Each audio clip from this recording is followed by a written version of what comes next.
Guys, we just did a podcast with Gabby Show! We talked about everything. We talked about love, relationships, sex, vibrators, music, and not masturbating with your hands. Not masturbating with your hands, us making out. My net worth. You just looked at my mouth. You have Go a listen to the boyfriend. podcast. Hey, what's up, you guys? Yes, welcome back to another creepy video. Now, I don't know about you, but there is nothing scarier to me than a hospital. The sounds of people crying and being in pain as you're walking down the halls. The smell of blood and sometimes even death. The awful food. Don't get me started. All in all, hospitals are probably my least favorite place in the world. But there's something that we need. I mean, if there's something wrong with us, we go to the hospital and they fix it. Right? Well, that's how it's supposed to work, but sometimes they mess up, and they mess up bad. Now, I can't believe I'm even saying this. I can't believe this is true, but medical mistakes are the third leading cause of death in America. That's right. Number 1, heart disease. Number 2, cancer. And number 3, medical errors. Over 250,000 people a year die because of some fuck up that happened at the hospital. Stunning medical news tonight about how many Americans have something go wrong when they go to the hospital. The astronomical new number, 1 in 3 patients will face a mistake during a hospital stay. Yeah, 1 in 3, which means it's probably going to happen to a third of the people that watch this video. Well, today we're going to be looking at some of the craziest medical mistakes that have ever happened. And some of these are incredibly disturbing, so if you are scared of hospitals already, this is only going to make it worse. Okay, I'm going to start with something that is one of my biggest fears, and it is not going to make it any better. First, we're going to talk about death from an MRI. Now, I'm sure you've all seen them. MRI machines are terrifying. Massive, scary tubes that are in the dark, and you go into them and you can't move. Now, the M in MRI stands for magnet. Now, imagine a magnet the size of an MRI machine, because that's what it is. Yeah, that huge machine is literally a big, powerful magnet. And obviously, if there's anything metal around this magnet, I remember going into these machines when I was a kid, and even recently, and hyperventilating because all I could think of was like, oh my god, there's a wire behind my teeth. What if the wire gets sucked through my teeth and hits the fucking magnet? Or what if I forgot to take my keys out of my pocket and it rips my pants off? Or what if the metal in my leg from when I broke my ankle just rips out of my leg? Like, literally the scariest thing I could think of. Now, obviously, they take as many precautions as they can. Sometimes mistakes do happen. So obviously metal objects should be nowhere near an MRI machine when it's in use. But in 2001, in a New York hospital, that happened. There was a young man named Michael Colombini, and he was getting a scan. The nurse walked into the room with a large metal oxygen tank. And as you can imagine, it did not go well. The big metal oxygen tank flew to the MRI machine and struck Michael in the head as it went. Now this killed him instantly. Take a look at this video researchers make after Michael's death. It shows just how fast that metal oxygen tank kills him. Okay, that was really dark, so I'm gonna move to something a little lighter, but honestly, very scary to me. This is the medical mistake of the accidental breasts. Now, we've all heard the crazy plastic surgery stories of people who go in to look like somebody and they come out looking very different. I mean, some patients go under the knife so often that sometimes they literally can't even open their eyes. Marilyn Lease wants to look a little younger, but after eyelid surgery, she's unable to fully close her eyes. I mean, people are changing themselves beyond recognition. They want the perfect teeth, the perfect cheeks, the perfect body. And then sometimes we might think they go too far. And then sometimes it gets really dark. For example, what happened to former beauty queen Solange Mignano. Now, Solange went in to get her butt injected because she wanted to make it a little bit bigger. Well, a few days later, she died. Some kind of foreign matter traveled from the injection material through her bloodstream all the way to her lungs and stopped her from breathing. All because of a butt implant that got fucked up. Now, that story is awful, but this one is worse. Alexander Bias was a model, an actor, and former Mr. Mexico and Mr. Universe runner-up. Now, Alexander had a small tumor removed from his chest, and he wanted to fix it. Well, he went to the office of a man named Dr. Reinaldo, who's also known as the Butcher of South Beach. Yeah, the Butcher. Baez's desire to revive his career brought him here to this office in Miami Beach. The man inside told him he was a doctor who could literally turn back the clock. restoring Baez's chest to the rugged perfection that had brought him so much attention. Now, after Alexander's pec surgery from literally con artists who are not surgeons, Alexander wasn't given the 2 male pecs that he asked for. He was given 2 female breasts. After implant surgery to boost his chest muscles even more, Alexander Baez wound up like this. Just listen to how the South Beach Police Department described it. It literally sounds like a horror movie. Mr. Baez, who had been given ketamine, an anesthetic used on animals, kept waking up in tears as Mr. Ronaldo tried to force the 2 large implants into his chest. This is the craziest part. This insane surgery was filmed. The captain of the police department said, "It was a butcher job you wouldn't want to have happen to your dog."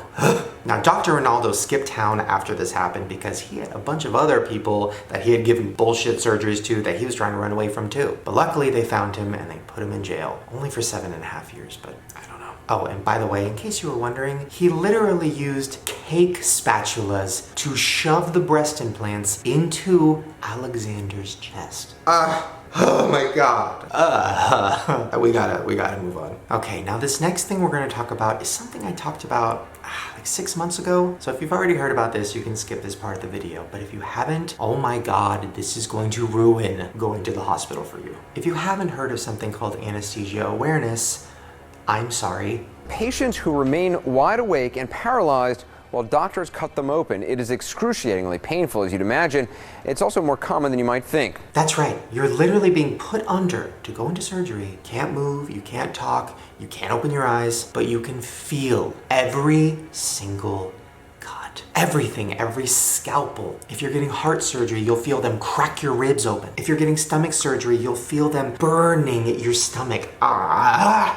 And you can't do anything. You literally have to lay there and be in your head and not be able to get out. Now, like I said before, this is something that happens a lot. 1 in 700 people will have this happen to them. 1 in 700. You know what that means? I'm really bad at math, but if 2 million people watch this video, 1 in 700, I'm really bad at math. I don't know, a shit ton of you guys might have this happen to you, and me too. Now, the amount of pain that you're going through during the surgery and you're not able to get out or move or tell somebody to stop is so insane that some people think about killing themselves. There was a pain that you cannot deal with. It just goes on, and you're screaming inside your head. Well, in 2006, a man actually did. Sherman Sizemore took his own life after having an experience with anesthesia awareness. His family says that he was conscious through 16 minutes of his stomach surgery. Oh my God. Sorry, that actually just made me sick.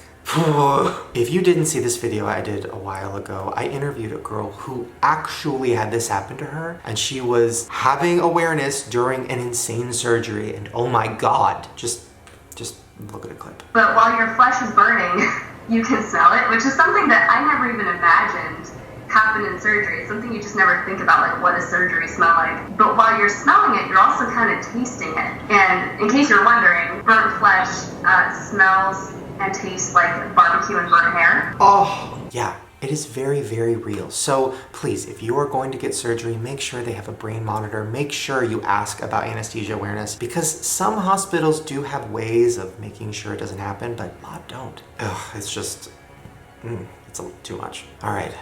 This last thing I'm going to talk about is, I'm sure, what you've all been waiting for. Things that have been accidentally left inside of a person's body. That's right, this happens, once again, a lot. Just from 2005 to 2012, 772 incidences of foreign objects left in patients occurred. What?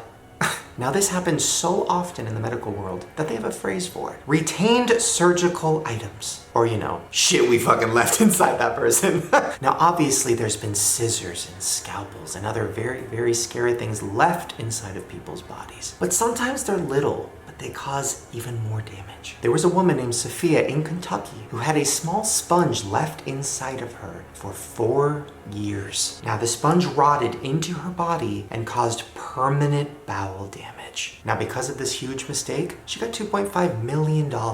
And yeah, that's a lot of money, but her body's permanently hurt from that situation. Now, this one is worse. In 2000, there was a man named Donald Church who went in for surgery because of what looked like a beer gut in this photo. Now, it was not a beer gut at all. It was a huge tumor in his abdomen the size of a bowling ball. Now, luckily, they removed it with no complications, so they thought. 74 days later, he had to go back to the hospital because he felt awful and he kept collapsing. Now, I'm gonna warn you, this is going to make you kind of sick.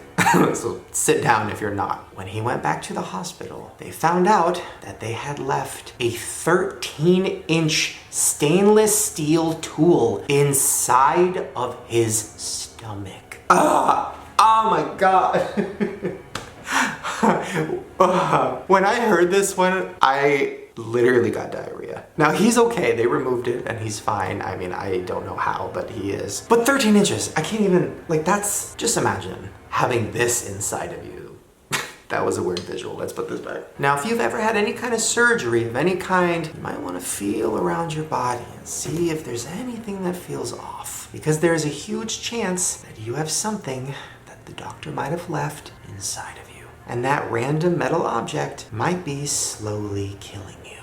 All right, now you probably thought that was gonna be it, but it's not. I'm gonna give you a bonus round. Now, you've probably never heard of this. I hadn't either until I started looking into it. There is something called internal surgical fires. That's right, a spontaneous fire that could erupt in your body during surgery. Now, surgical fires sound crazy, but they happen.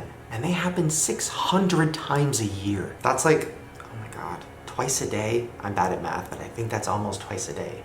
All right, here is one of the stories, and it comes from a girl named Lauren, and it is intense. I kind of asked her if my eyebrow was still there, and she said that that was going to be the least of my problems. Both eyes swollen shut, with large blisters hanging from her skin, Lauren was rushed to Metro Health Medical Center's burn unit. Now, Lauren was told because of the problems that happened during surgery, she would have a sunburn effect on her face. Well, when her parents unwrapped her facial bandages, they were horrified. Lauren was the victim of a surgical fire. Now, this fire occurred during surgery, either on the outside or the inside of her body. Now, inside of a hospital room, there are tons of different items that could cause a fire. I mean, you have lasers, gas tanks, plastic, wires, so many different ingredients that could be used to start a fire. And think about it this way, with all the alcohol that they use to clean you and swab on your body, and how flammable human fat is, that's asking for a fire.